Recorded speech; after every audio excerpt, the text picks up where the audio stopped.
all I'm really going to try to do today, is share with you a particular mindset, a mindset about trying to make a real difference in the world. So there's not going to be anything technical here. This is really about approach and strategy and being determined to make a real difference in the world. I'll talk a little bit about myself. I'll also talk about the importance of living with purpose, why sustainability is so important, resources available to you through the Transparency Task Force, some further food for thought, and of course, if we have time, some comments and questions. And you'll notice I've made the point in my slide here that I'm going to go through the first 3 or 4 sections in a very, very fast pace because I can share the slide deck with you. And if you want to spend time looking at some detail, then of course you'll be free to do so. The Transparency Task Force is a certified social enterprise. My career took a complete change of direction in May 2015 when I made a decision to stop being a profit-orientated entrepreneur and to start being a campaigner for change. And that's been the direction of travel of my career ever since. From scratch, we've managed to build a community involving members in 22 countries around the world. We describe ourselves as being a collaborative campaigning community. And I think those are very, very important words. We can achieve so much more together by working with like-minded people.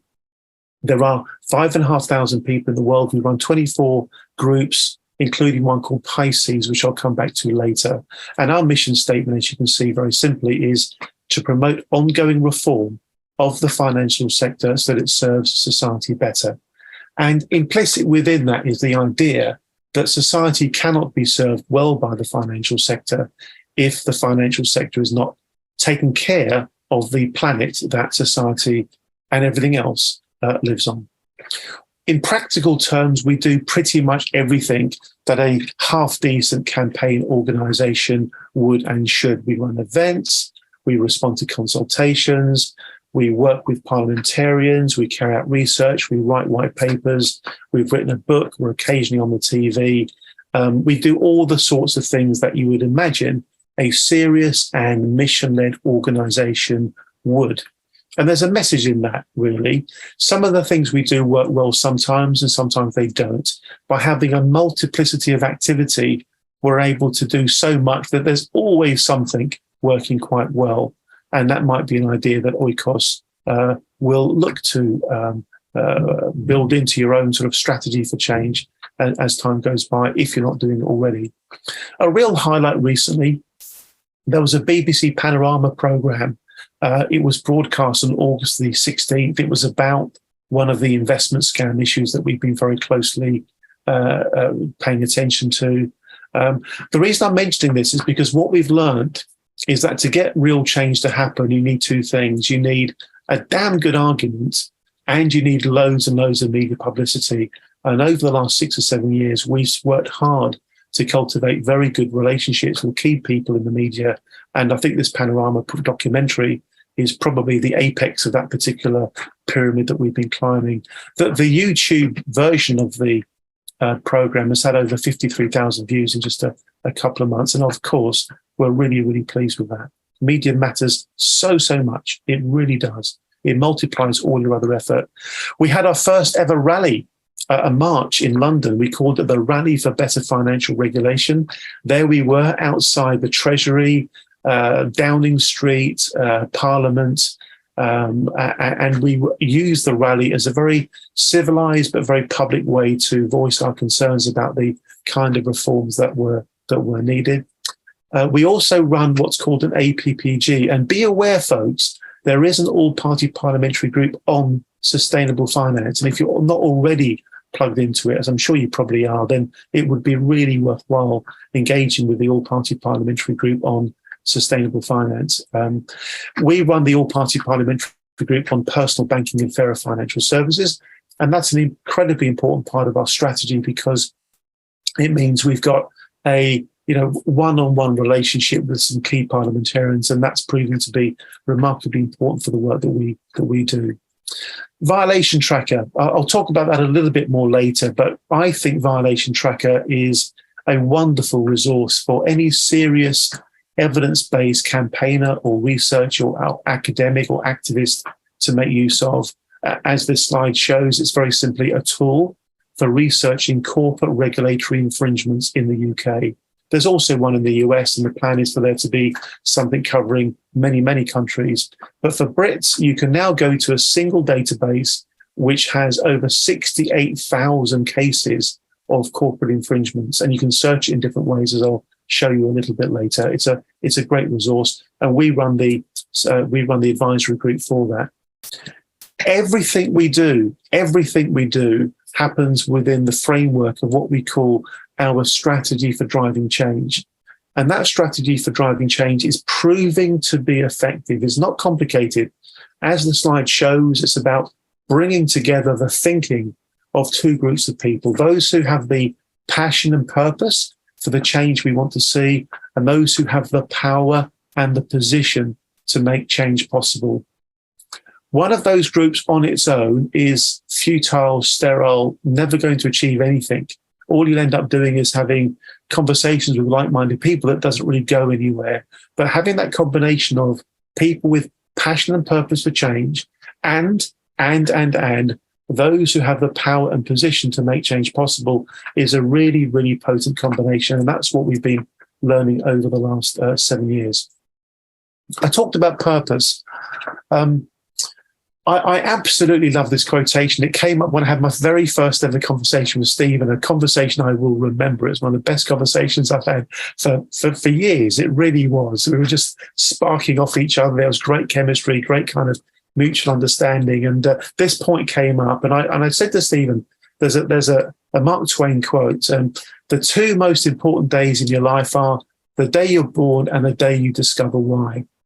And I'm going to spend a bit of time on this slide. I'm going to spend a bit of time talking about that quote. The two most important days in your life are the day you're born and the day you discover why. Because, frankly, the why is all that matters. If you know what you're trying to do and why you're trying to achieve it, everything else just becomes process. Yeah, everything else just becomes process. It's just an inevitable eventuality that you'll find ways of achieving what it is you're trying to achieve. What really matters is the why side of the equation.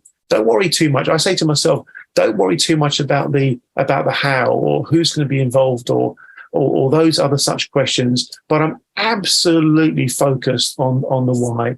And what I believe is this.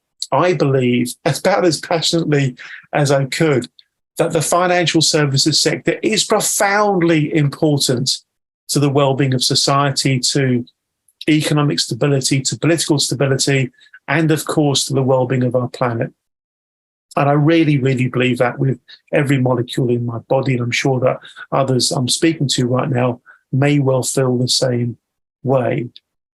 And being really locked into your sense of why, your purpose, is so important. It gets you through the tough times. It means you remain solid and determined and committed to the cause, even when things aren't going well. And of course, that's very, very important if what you're trying to do is to change things around you. You know, things are the way they are because that's the way that they are. So if you're trying to impact change, by definition, you're going to have to use up a lot of mental energy, a lot of personal soul and investment to really make a difference. So my point really is this. I'm 58 and I started to find my purpose having made that decision to stop being an entrepreneur and becoming a campaigner. And that took me until I was like 51, 52. Most of you are a damn sight younger than that. And the ability that you have today to find your purpose, if you haven't already found it, then that's priceless. My goodness me, I wish I'd found my purpose when I was in my late teens or in my early 20s. So please, if you genuinely, authentically, buy into the vibe that oikos is all about and that you've already found your purpose, I promise you this world needs committed youngsters and people like yourselves to do exactly the sort of things that you are doing. Sustainability. frankly, and very simply and very apologetically, my generation has put our planet on a collision course with irreversible environmental catastrophe. You know that. The generation before mine had the excuse of not really understanding climate change, but my generation did know. We did understand the science was there. We were being told by people that, my goodness, if this carries on, we're going to get past the point of no return. I really do hope we haven't left it too late, and I really do hope that your generation can do a damn sight better job of taking care of the home that we live on, Mother Earth, than we've done. And perhaps collectively, if you have already found your purpose in your lives, in your careers, then that is absolutely, absolutely fantastic.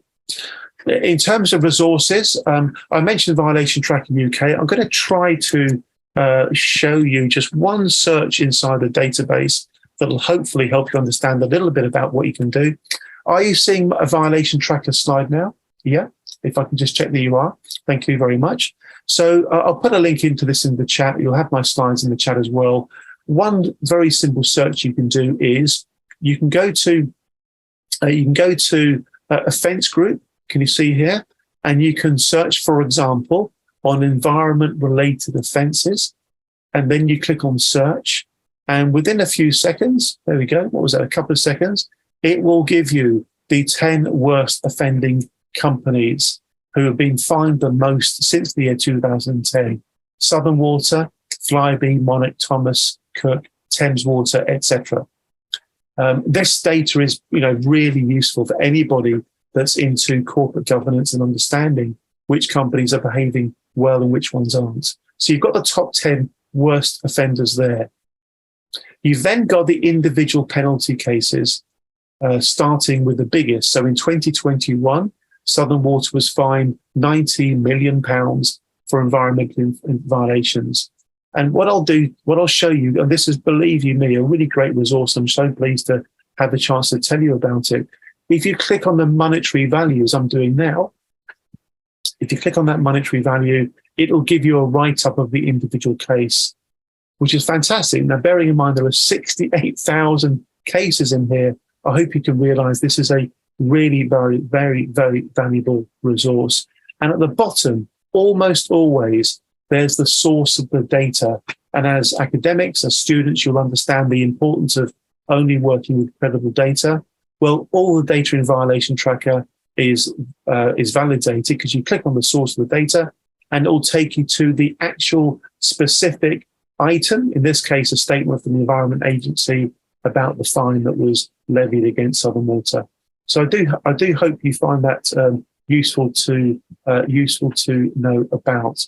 I'm going to go back to my slides now. So just to quickly finish this session off.